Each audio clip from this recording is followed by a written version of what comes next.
नमस्कार, आप देख रहे हैं न्यूज 18 इंडिया पर कच्चा चिट्ठा। मैं हूं आपके साथ प्रीति रघुनंदन। कच्चा चिट्ठा में आज यूक्रेन से आए एक बहुत ही खतरनाक वीडियो की बात करेंगे। ये ऐसा वीडियो है जिसे देखकर ज़ेलेंस्की भी अपने आंसू नहीं रोक पाए।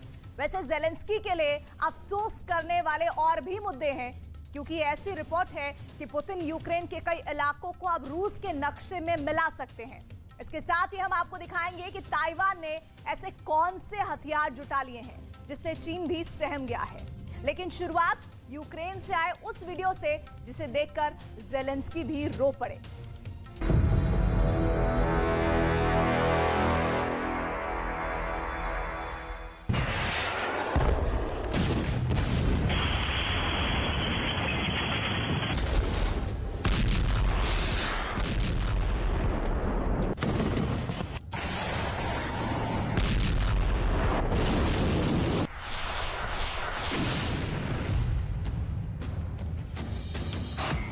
मरियुपोल का किला तो पुतिन ने जीत लिया।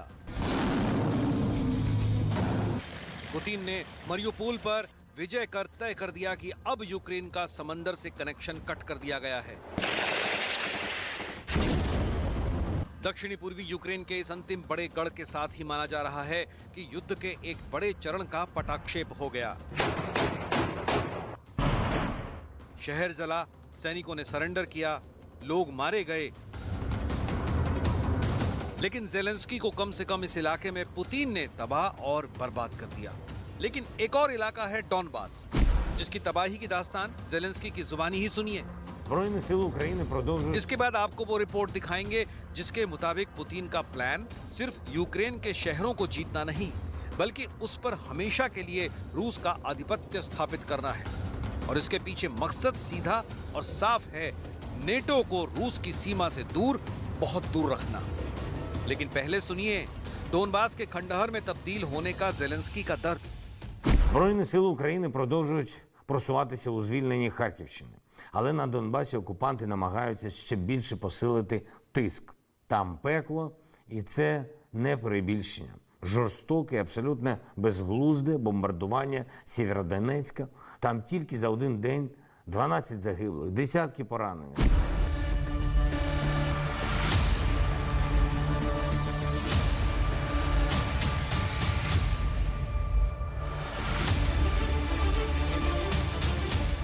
ज़ेलेंस्की का यह दर्द सिर्फ डॉनबास के लिए नहीं छलक रहा है। बूचा में हुए नरसंहार का एक वीडियो भी सामने आया है, जिसमें 2 रूसी सैनिक 9 यूक्रेनी नागरिकों को बंदूक से डराकर एक बिल्डिंग में ले जाते हुए नजर आ रहे हैं। बूचा शहर का यह वीडियो 4 मार्च का बताया जा रहा है, जो एक घर के सीसीटीवी में कैद हुआ है। वीडियो बनाने वालों का कहना है कि रूसी सैनिक सभी यूक्रेनियों को एक बिल्डिंग में ले गए, जिसे रूसी सैनिकों ने अपना ठिकाना बना रखा था। इसके बाद गोलियां चलने की आवाज आई और कुछ देर बाद सैनिक बाहर निकल आए, लेकिन यूक्रेनी नागरिक बाहर नहीं आए। बाद में वहां से उनके शव बरामद हुए। भयानक दर्द का मंजर सिर्फ बूचा तक सीमित नहीं है।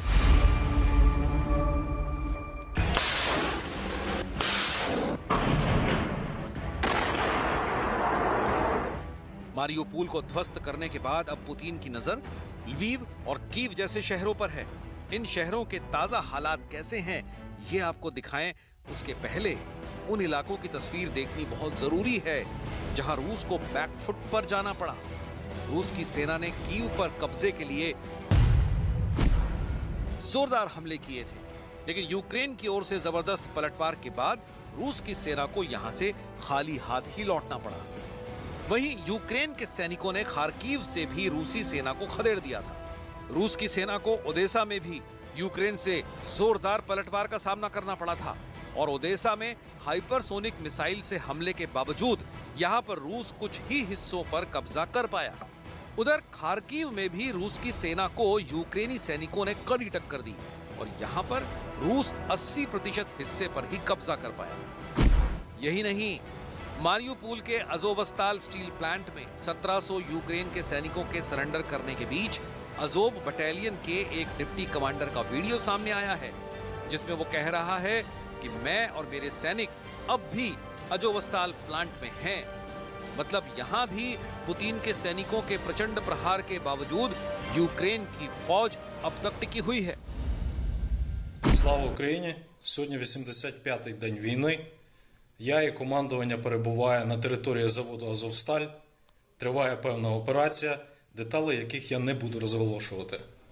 Дякую всьому світу та дякую Україні за підтримку. Побачимося.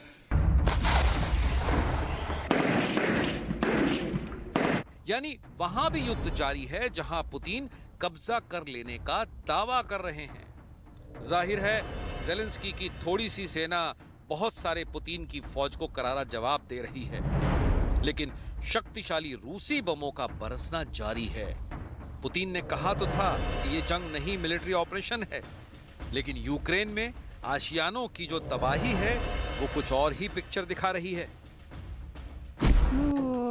Сразу мы все, я не спала, я дивилась на компьютер, а вони спали. То сразу какой-то был взрыв, только я не поняла где. И все вскочили, и сразу же моментально начало тут бахкать, и оно начало все сверкать тут, сверкать, и дыма. Когда окна повылетали, дыма было, очень много дыма, прямо в комнате дышать было нечем. Пыляка, дым вот это. यूक्रेन की निर्दोष जनता थोपे गए युद्ध का दर्द झेल रही है। करीब 3 महीने से जंग के मैदान से रोजाना ऐसी तस्वीरें सामने आती है जिसमें लोग अपनों को खोने की दास्तां सुनाते हैं, अपने उजड़े आशियाने की कहानी सुनाते हैं, या फिर खुद जख्मी होकर स्ट्रेचर पर लेटे नजर आते हैं। और अब तो ये कहा जा रहा है कि इस रात की सुबह नहीं, मतलब जंग लंबी चलेगी, क्योंकि पुतिन तो अभी यूक्रेन के दक्षिण पर अपना आधिपत्य जमा पाए हैं। अभी पूरा पूर्वी इलाका और कीव का किला बाकी है।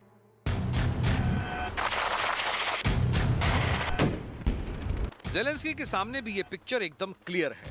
खुद ज़ेलेंस्की कह चुके हैं कि युद्ध लंबा चलेगा, क्योंकि ज़ेलेंस्की को युद्ध के लिए वो सब कुछ मिल रहा है जिसकी उन्हें जरूरत है। इसीलिए ज़ेलेंस्की की जुबान पर अब भी इंसाफ की बात आती है, युद्ध अपराध के खिलाफ सजा की बात आती है। इस उम्मीद का कारण बहुत बड़ी तादाद में मिलने वाली अमेरिकी और यूरोप वाली खेपें हैं। ये आपको बताएंगे कि क्यों ज़ेलेंस्की अब भी रत्ती भर भी झुकने को तैयार नहीं है। लेकिन पहले खुद ज़ेलेंस्की को सुनिए, जंग में लहूलुहान यूक्रेन की कहानी। Все це не має і не може мати жодного військового пояснення для Росії. Це свідоме і злочинне намагання вбити якнайбільшу кількість українців. Зруйнувати якнайбільше житлових будинків, соціальних об'єктів, підприємств. Це те, що отримає кваліфікацію геноциду українського народу і за що окупанти точно постануть перед правосуддям. Перший судовий процес в Україні. क्राइमिया, डोनेस्क, लुहांस्क और अब मारियोपोल, खार्किव, डॉनबास, ओदेसा, इन इलाकों में रूस के कब्जे के बाद अब नेक्स्ट प्लानिंग शुरू हो गई है। रूस के बड़े नेता इन इलाकों का दौरा कर रहे हैं और कुछ और करने वाले हैं, क्योंकि पुतिन चाहते हैं कि यहाँ सिर्फ रूसी फौज का कब्जा ना हो, यहाँ रूस का रूबल चले। मतलब आर्थिक तौर पर अब तक जिन इलाकों से यूक्रेन की कमाई होती थी, उससे अब रूस की कमाई हो। यही नहीं, चर्निव परमाणु प्लांट पर भी पुतिन की नजर है। कहने की गरज ये कि पुतिन संपूर्ण तौर पर इन इलाकों को अब अपने हिस्से में कर लेना चाहते हैं। लेकिन क्या ये इतना आसान है? क्योंकि ज़ेलेंस्की तो दम भर रहे हैं कि वो जीते हुए इलाकों को वापस ले लेंगे। ज़ेलेंस्की के इस दावे के पीछे जाहिर है उन्हें मिल रही मदद है, जो अब तक जमीन पर लड़ाई के लिए मिल रही थी, और अब समंदर में भी रूस के हमलों का जवाब देने के लिए अमेरिका यूक्रेन को एंटी शिप मिसाइल देने की तैयारी कर रहा है। अमेरिका यूक्रेन को 2 तरह की एंटी शिप मिसाइल देने की तैयारी में है। इनमें एक मिसाइल हार्पून है, जिसे बोइंग ने बनाया है। ये लंबी दूरी तक मार कर सकती है, रूसी युद्धपोतों को डुबा सकती है। हार्पून मिसाइल की रेंज 300 किलोमीटर तक है। जंग में ज़ेलेंस्की जवाब ऐसे ही हथियारों के दम पर दे रहे हैं।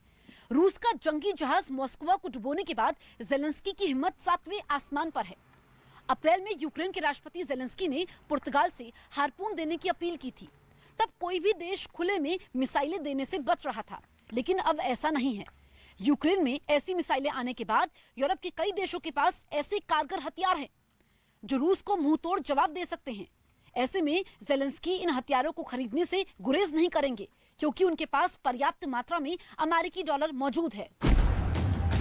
जेलेंस्की को एक और बेहद शानदार हथियार मिलने जा रहा है, नेवल स्ट्राइक मिसाइल, जिसे कोंग्सबर्ग और रायथियोन टेक्नोलॉजीज ने मिलकर बनाया है।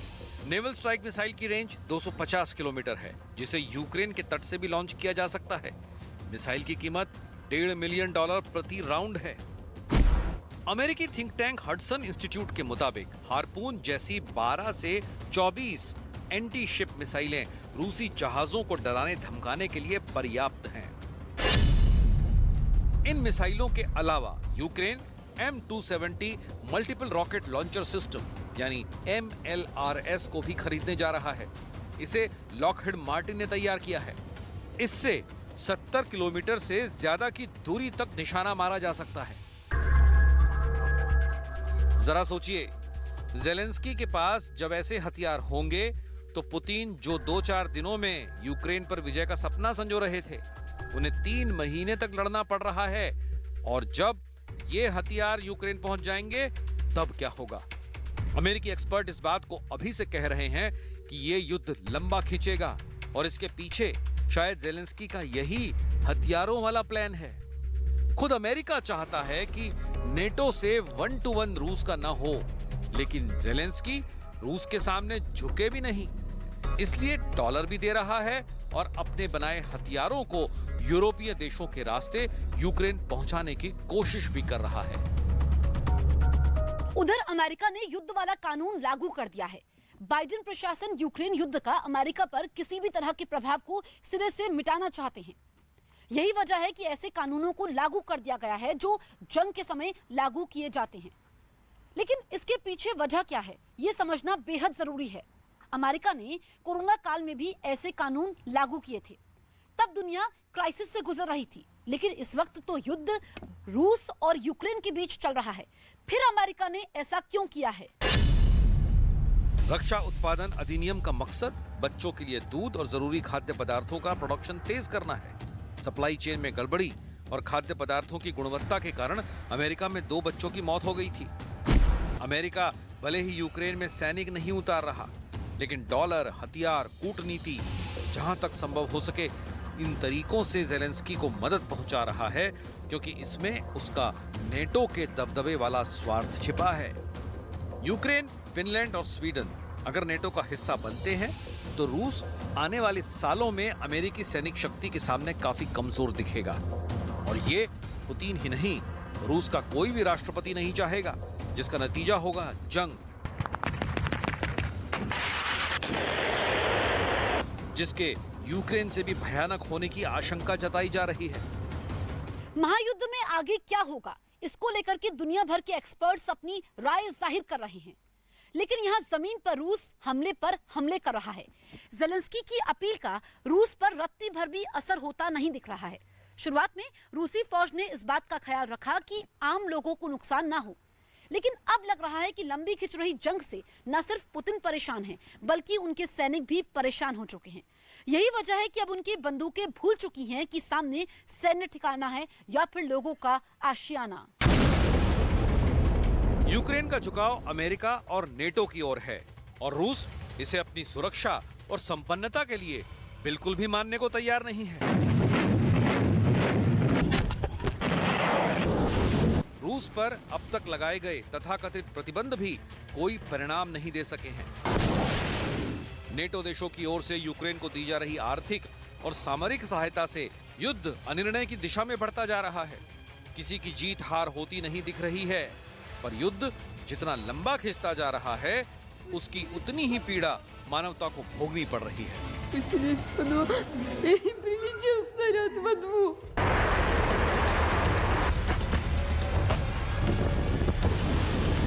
लड़ाई तो नेटो और रूस की है और अपने अपने दबदबे के लिए है,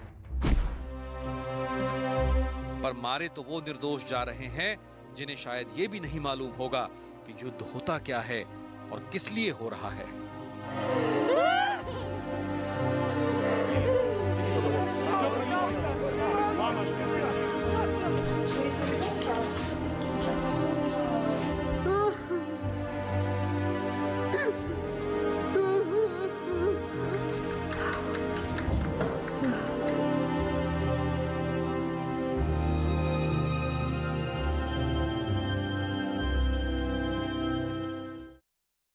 पुतिन की नई चाल से नेटो टुकड़े टुकड़े होता दिख रहा है। दरअसल नेटो का सदस्य देश तुर्की खुलकर पुतिन के साथ खड़ा हो गया और उसने रूस के साथ कारोबार खत्म करने के साफ इनकार किए हैं और साथ ही तुर्की ने फिनलैंड और स्वीडन की नेटो में शामिल होने पर सवाल खड़े कर दिए हैं। कयास ये भी लगाए जा रहे हैं कि तुर्की वीटो पर काम कर सकता है।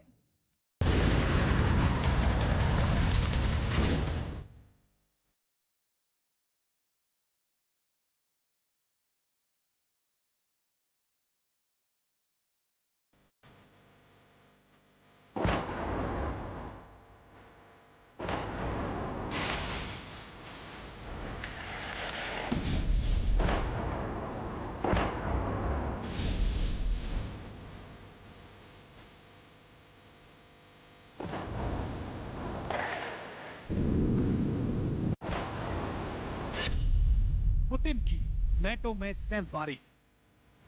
जब पूरी दुनिया की नजर नेटो के विस्तार पर टिकी है और नेटो के नए रुख के बारे में सोच रही है, ऐसे समय पश्चिमी देशों को रूस के राष्ट्रपति पुतिन ने पटखनी दे मारी है और उन्हीं के गले में घुसकर कूटनीतिक सेंधमारी कर डाली।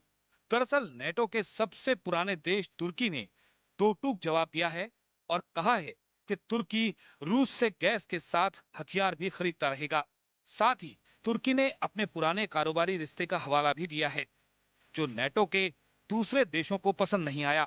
दावा है कि यूक्रेन युद्ध के बाद तुर्की पर इस बात का दबाव बनाया गया कि वो रूस से अपने सारे संबंध खत्म कर दे, लेकिन तुर्की ने ऐसा कुछ भी करने से साफ मना कर दिया। उसका साफ कहना है कि इस जंग की वजह से वो पुतिन के साथ अपने रिश्ते खराब नहीं करेगा। टुकड़े टुकड़े होगा नेटो।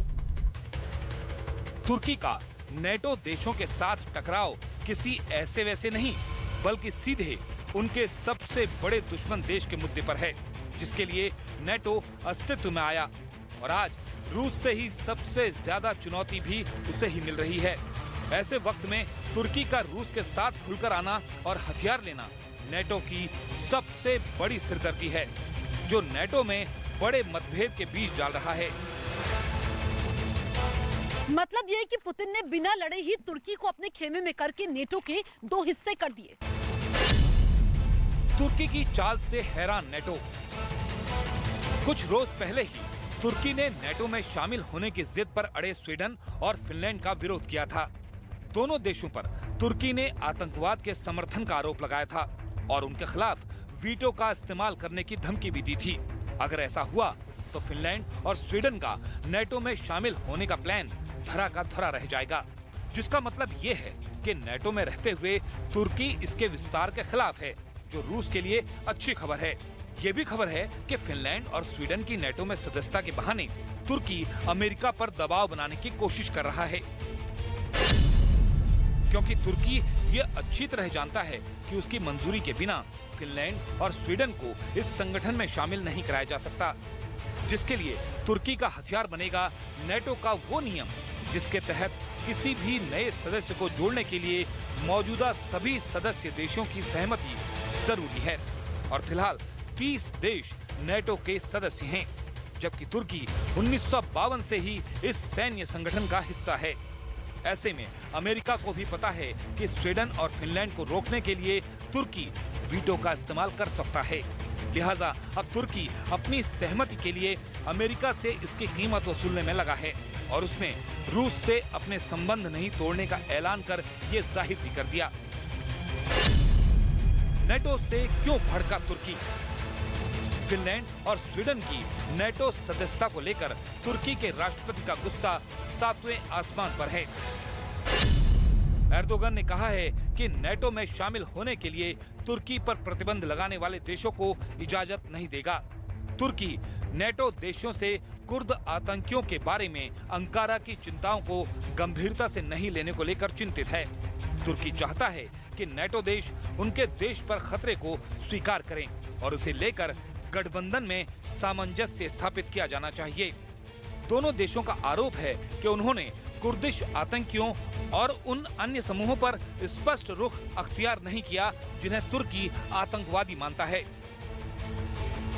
एर्दोगन ने साफ कहा है कि हम उनके लिए हाँ नहीं कह सकते, जिन्होंने नेटो में शामिल होने पर तुर्की पर प्रतिबंध लगाए हैं। तुर्की के राष्ट्रपति ने कहा है कि स्वीडन को तुर्की को आतंकवादियों को वापस किए बिना नेटो से जुड़ने की उम्मीद नहीं करनी चाहिए। नेटो से बेपरवाह तुर्की। तुर्की ने अपनी सुरक्षा को लेकर कभी भी अमेरिका और नेटो की परवाह नहीं की। खासकर हथियारों की खरीद के मामले में तुर्की ने पश्चिम और अमेरिका के प्रचंड विरोध के बावजूद रूस से S-400 मिसाइल रक्षा प्रणाली का समझौता किया, जो 400 किलोमीटर के वायु क्षेत्र में किसी भी हवाई खतरे से निपटने में सक्षम है। ऐसे में तुर्की के इस नए रुख से नेटो में बड़ी फूट पड़ गई है, जिसे पुतिन की बड़ी जीत भी कह सकते हैं।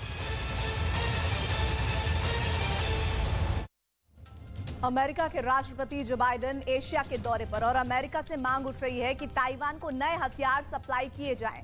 इन हथियारों की पूरी लिस्ट हमारे पास है। ताइवान किन हथियारों से चीन को डराना चाहता है, इसकी पूरी डिटेल हमने जुटाई है, क्योंकि अमेरिका के सहयोगी कहने लगे हैं कि अगर वो ताइवान का हाल यूक्रेन जैसा नहीं चाहते तो उनको फौरन फैसला करना होगा।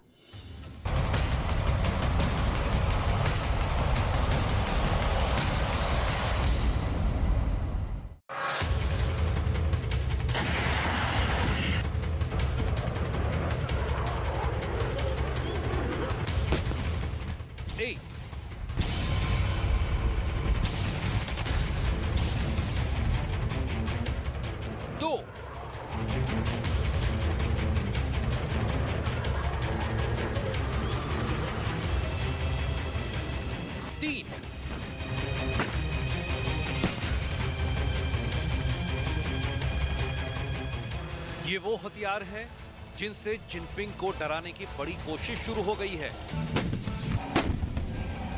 क्या इन हथियारों से जिनपिंग डर जाएंगे? क्या ये धमाके चीन को खामोश करने के लिए काफी हैं? इन हथियारों को लेकर अमेरिका में अब ऐसी मांग उठने लगी है जिससे चीन को एक बड़ा झटका लग सकता है। क्वाड की मीटिंग से ठीक पहले अमेरिका की विदेश मामलों की कमेटी में रिपब्लिकन पार्टी के प्रतिनिधि स्टीवन चैबोट ने कहा है कि वक्त आ गया है कि ताइवान को ऐसे खतरनाक हथियारों से लैस कर दिया जाए जो चीन की बढ़ती सेना को न सिर्फ रोक सके बल्कि उन्हें ताइवान से खदेड़ कर रख दे। अब देखिए वो कौन कौन से वेपन सिस्टम्स हैं जिससे ताइवान को लैस करने की बात की जा रही है या उनकी तादाद और बढ़ाए जाने की वकालत की जा रही है। पहला बहुत ही मजबूत हथियार है अमेरिका का सबसे भरोसेमंद फाइटर F-16। ताइवान छोटा देश जरूर है, लेकिन उसके साइज के हिसाब से ताइवान की वायुसेना बहुत मजबूत है। लेकिन चीन की शक्तिशाली एयरफोर्स को रोकने के लिए उसके फाइटर जेट फिर भी कम ही पड़ जाएंगे। हाँ, ये जरूर है कि चीन के किसी भी हमले का जवाब ताइवान शुरुआत में मजबूती से दे सकता है। ऐसा कैसे है उसका हिसाब किताब जरा गौर से देखिएगा। ताइवान के पास अभी पहले से अमेरिका से खरीदे गए 140 F-16 फाइटर जेट हैं। यही हवाई जहाज ताइवान की हवाई ताकत की बैकबोन है। ये जहाज ताइवान ने 90 के दशक और उसके बाद खरीदे, जो कई मायनों में चीन के फाइटर्स से आधुनिक है। आज भी यही सबसे बड़ा फैक्टर है कि चीन के फाइटर पायलट ताइवान के इस लड़ाकू विमान से मुकाबला नहीं करना चाहेंगे। ताइवान के पास फ्रांस से खरीदे गए 60 मिराज 2000 फाइटर जेट भी हैं। मिराज 2000 एक बेहतरीन फाइटर है और मल्टी रोल होने के नाते ये न सिर्फ चाइनीज जेट्स का सामना कर सकता है बल्कि चीन के जमीनी टारगेट्स पर भी हमला कर सकता है। ताइवान इन विमानों को भी स्पेशल मिशन एयरक्राफ्ट के तौर पर इस्तेमाल करना चाहेगा। ताइवान के पास अपना बनाया हुआ F-CK चिंगको लड़ाकू विमान भी है। ऐसे उसके पास 130 फाइटर जेट हैं। F-CK 3 साल पुराना जहाज है, लेकिन ये ताइवान का खुद का बनाया हुआ फाइटर जेट है। ये काफी हद तक F-16 से मिलता हुआ लड़ाकू विमान है, लेकिन इसमें लगे डबल इंजन इसे लंबे मिशन के लिए कारगर बनाते हैं। इसके अलावा चीन के पास अमेरिका से बहुत पहले लिए गए 5 F-5 टाइगर जेट भी बचे हुए हैं, लेकिन मोटा मोटी यही ताइवान की ताकत है। इसलिए देखा जाए तो ताइवान के पास करीब 350 फाइटर जेट हैं और ये उसके छोटे से साइज के हिसाब से बहुत बड़ी फोर्स कही जा सकती है। लेकिन क्या ये वायुसेना चीन के करीब 2000 फाइटर जेट वाली फोर्स का मुकाबला कर सकती है?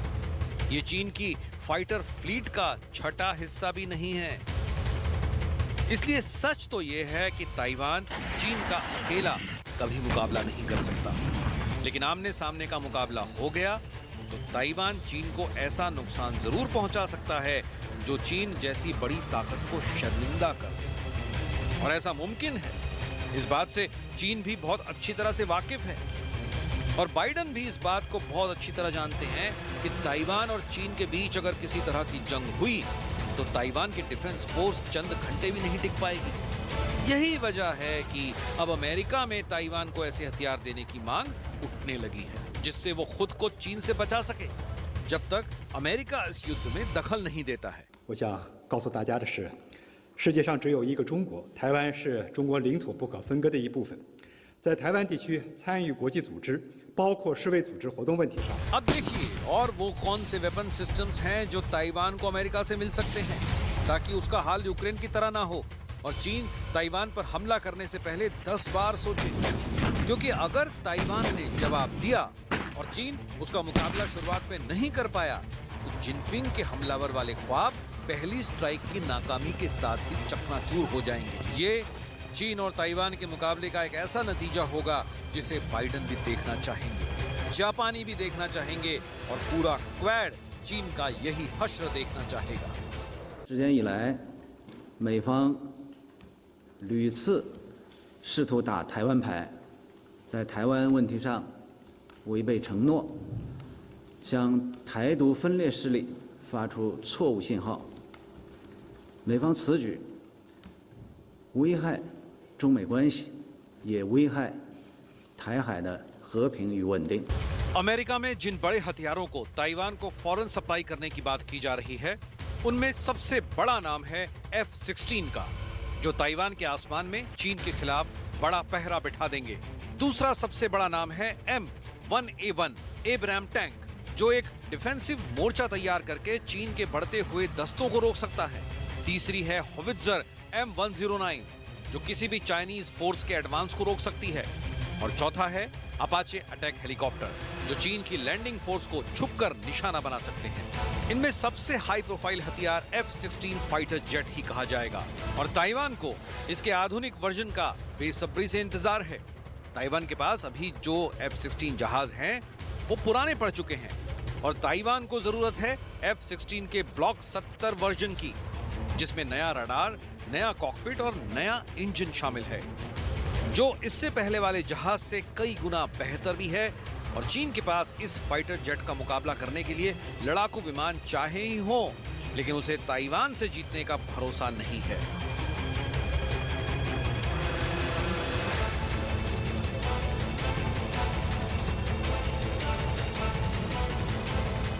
चीन पिछले कुछ महीनों में कई बार ताइवान के एयर स्पेस का उल्लंघन कर चुका है, जब उसके कई फाइटर एक साथ ताइवान के आसमान में एंटर कर गए थे। जिनपिंग ऐसे हालात बनाकर ताइवान को न सिर्फ भड़काना चाहते हैं, बल्कि वो बाइडन को भी उसकी हैसियत दिखाना चाहते हैं। 美方一些人整天沉迷于威逼裹挟盟友，搞恶华小圈子，完全是逆时代潮流而动，不得人心，也没有出路。我们敦促美方言行一致，将美国领导人不寻求新冷战、不寻求强化同盟关系、反对中国的表态落到实处，多做有利于中美互信合作和世界和平发展的事。 यही वजह है कि अमेरिका से मांग उठ रही है कि ताइवान को फौरन 66 नए F-16 दे दिए जाएं। अगर ऐसा हुआ तो ताइवान के पास जो F-16 मौजूद हैं, उनकी तादाद 200 के पार पहुंच जाएगी। F-16 एक मल्टी रोल फाइटर है और ये दुनिया का सबसे कामयाब फाइटर माना जाता है। ये दुनिया का सबसे भरोसेमंद लड़ाकू विमान भी कहा जाता है। ताइवान पहले से ही ऐसे 140 फाइटर जेट उड़ा रहा है और उसके पायलट इस विमान को बहुत अच्छी तरह समझते हैं।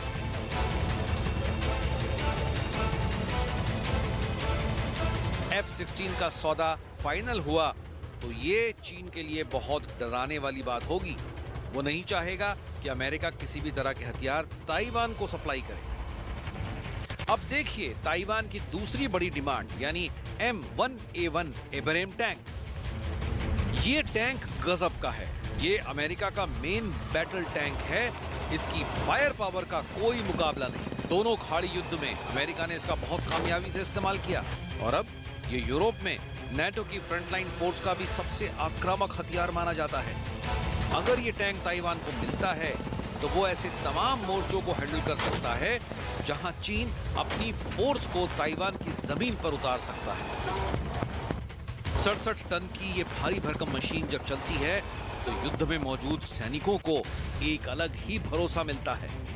अमेरिका का ये टैंक 120 मिलीमीटर की गन से लैस है। इस टैंक में 42 गोले रखे जा सकते हैं। M1A1 एब्राम टैंक 70 किलोमीटर प्रति घंटे की अधिकतम रफ्तार से चलता है और ये फुर्ती इसे दुश्मनों का निशाना बनने से भी बचाती है। इस टैंक का कवच भी बहुत मजबूत है और अब तो अमेरिका में जो नए वर्जन के ऐसे टैंक शामिल किए जा रहे हैं उनमें APS यानी एक्टिव प्रोटेक्शन सिस्टम भी लगा हुआ है ताकि दुश्मन की मिसाइल से इन्हें बचाया जा सके। ताइवान अमेरिका से ऐसे 102 टैंक लेना चाहता है। जब ये टैंक सप्लाई होंगे तो जमीन पर भी ताइवान की ताकत में कई गुना इजाफा हो जाएगा। इसके अलावा M109 तोप भी है जो अमेरिका वाली शॉपिंग लिस्ट में ताइवान की तीसरी बड़ी पसंद है। अभी ताइवान 40 साल पुरानी तोप इस्तेमाल कर रहा है, लेकिन अब उसे जरूरत है नई आधुनिक तोप, इसलिए वो अमेरिका से 40 M109 तोप खरीदना चाहता है। ये तोप कई मायनों में भारत को मिली K9 वज्र की तरह है जो टैंक नुमा व्हीकल पर लगी 155 मिलीमीटर की तोप होती है। ये 30 किलोमीटर की दूरी तक दुश्मन के ठिकानों को पूरी तरह तबाह कर सकती है और हर गोला दागने के बाद अपनी पोजीशन बदल सकती है ताकि जवाबी हमले से बच सके। 1 मिनट में ये तोप 8 गोले दाग सकती है और चीन के किसी भी एडवांस को शुरुआत में ही जर्रे जर्रे में तब्दील कर सकती है। ये जिनपिंग का बहुत बड़ा ख्वाब है कि वो ताइवान को पूरी फोर्स के साथ चीन के अंदर मिला ले। 我要强调的是，一个中国原则和中美3个联合公报是中美关系的政治基础。美方应恪守一个中国原则和中美3个联合公报的规定，恪守在台湾问题上向中方做出的政治承诺，把拜登总统有关美国不支持台独的表态落到实处，停止借涉台问题搞政治操弄，搞以台制华。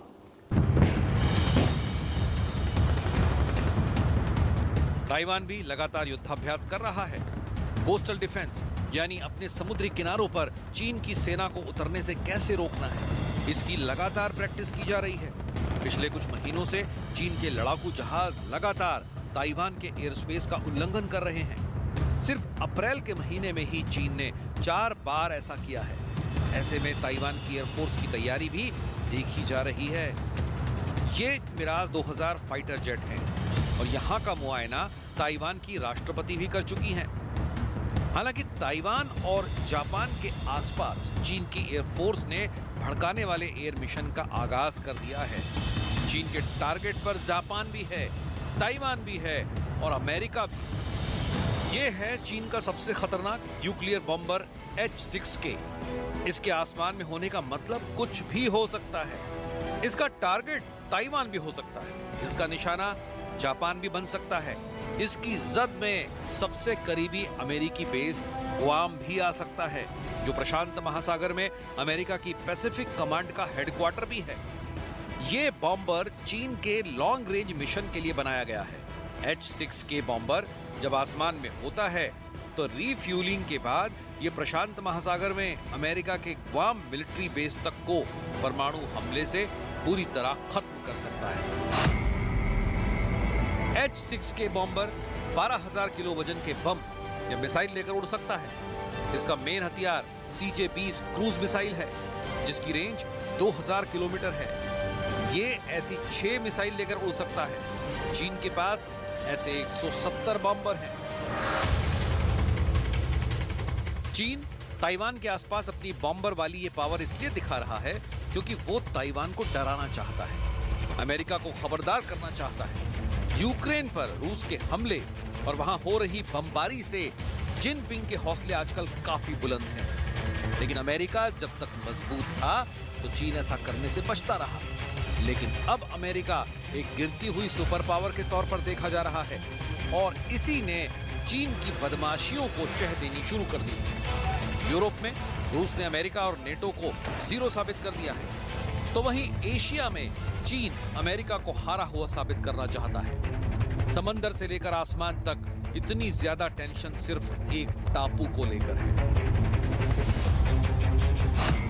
जिसे दुनिया ताइवान के नाम से जानती है। और इस वक्त ताइवान भी इस बात को महसूस कर रहा है। ताइवान ही वो जमीन होगी जिसके लिए होने वाली जंग साबित कर देगी कि दुनिया की सुपर पावर कौन है। This has awakened our allies in Asia, particularly Japan and Australia, but Korea, Singapore and others, to the global challenge and the global danger of recidivist, aggressive states attacking democracy. दरअसल जब दुनिया Ukraine में उलझी है, चीन सबसे बड़े युद्ध की तैयारी कर रहा है और इस युद्ध में ताइवान तो सिर्फ एक मोहरा है। उसका असल मकसद अमेरिका को झुकाना है। अगर ऐसा हुआ तो दुनिया की दो सबसे बड़ी पावर एक दूसरे से टकराएंगी और ऐसा हुआ तो कयामत आ सकती है।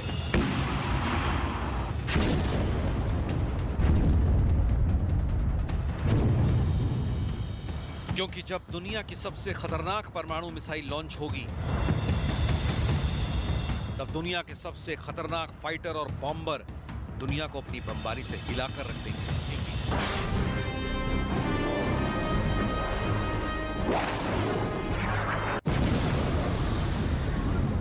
सवाल है कि अगर चीन और अमेरिका का महायुद्ध हुआ तो खतरा वर्ल्ड वॉर का शुरू हो जाएगा। ये नौबत नहीं आनी चाहिए, लेकिन यूरोप में जंग के बाद एशिया में भी हालात ऐसे ही नजर आ रहे हैं। अगर ऐसा हुआ तो इसमें रूस से लेकर जापान और ऑस्ट्रेलिया तक शामिल हो जाएंगे और भारत भी अछूता नहीं रहेगा। ये जंग जमीन पर लड़ी जाएगी, ये जंग आसमान में बहुत ज्यादा घातक होगी। इस युद्ध में समंदर भी ऐसा तूफान देखेंगे जिनकी तबाही 100 सालों में किसी युद्ध ने नहीं देखी है।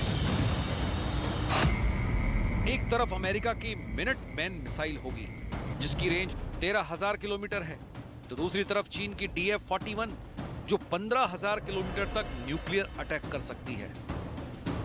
अगर ऐसी जंग हुई तो परमाणु हमले की नौबत ना भी आए, लेकिन बारूद का इस्तेमाल इतना ज्यादा होगा कि यूक्रेन से आ रही तस्वीरें भी मामूली ही नजर आएंगी। फिलहाल यूक्रेन के बाद ताइवान दुनिया का हॉट ग्राउंड बन चुका और किसी भी वक्त टकरा सकती है।